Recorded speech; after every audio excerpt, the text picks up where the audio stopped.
حاضرینو درود شریف ډیر زیات برکات دي. پکار دی چې مونږ په خپل خاندان خپل ماشومانو دا ژبې په درود شریف باندې لمدي کو. روایاتو کې راغلی دي حضرت علی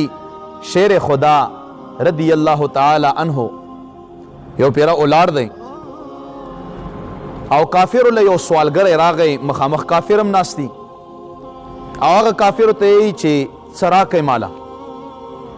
دغه کافرانو د مسخرې په تور باندې دا سوالګری حضرت علی شیر خدا طرف ته راولګلو، د دې لپاره چې دی به حضرت علی صاحب نه سوال وکړي او هغه سره څه نشته، فقیري ده، نو رسوا به راشي او مطلب چې دی به هم رسوا شي او دا سوالګری به مطلب ورته به دعا وکړي او ته مرور به راشي. حاضرینو په دغه دوران کې حضرت علی شیر خدا رضی الله تعالی عنہ چې کله دا سائل ورغی، سوالګری ورغی، ورته یې چې مال څه راکه، نو هغه ورته وایي چې ته دا خپل موټی او لاس کولاو کا. چې لاس یې کولاو کړو نو حضرت علی رضی الله تعالی عنہ مبارک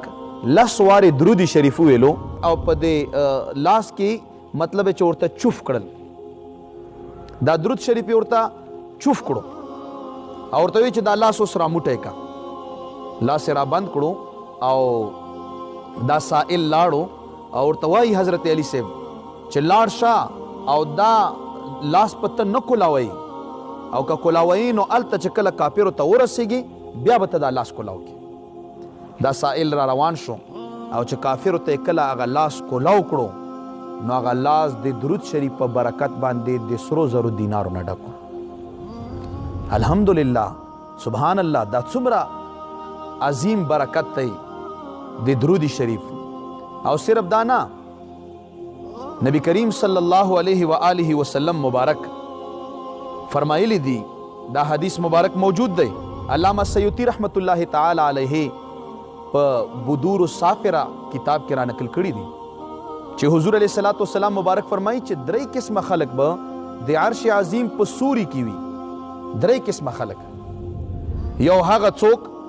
چې د ما د امتینا پریشانې او خفګانونه لري کی، یو به دا د عرش عظیم په سوري کې وي. دویم نمبر هغه څوک چې د ما سنت ژوندي کوي، مسواک سنت دی، پټکی مبارک سنت دی، داسې مطلب ہے چې نور دنیا سنتونه دي چې هغه علما بیانوي او الحمدلله اوس وخت کې خو خلک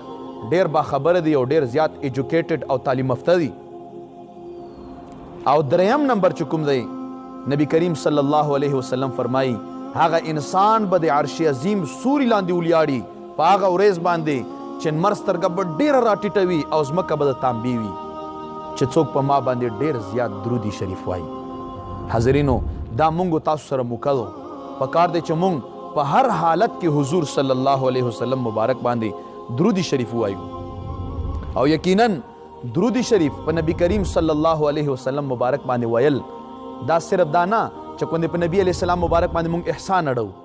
بلکې دا د مونږ د درجې د بلند کېدو او د مونږ د ګناهونو د بخښنې او د مونږ مطلب چې د نیکو د ګټلو دپاره یو عظیمه ذریعه او وسیله ده. الله تعالی دې وکړي چې مونږ تاسو ژبې هر وخت د الله تعالی په ذکر او په درود شریف باندې لندې وي.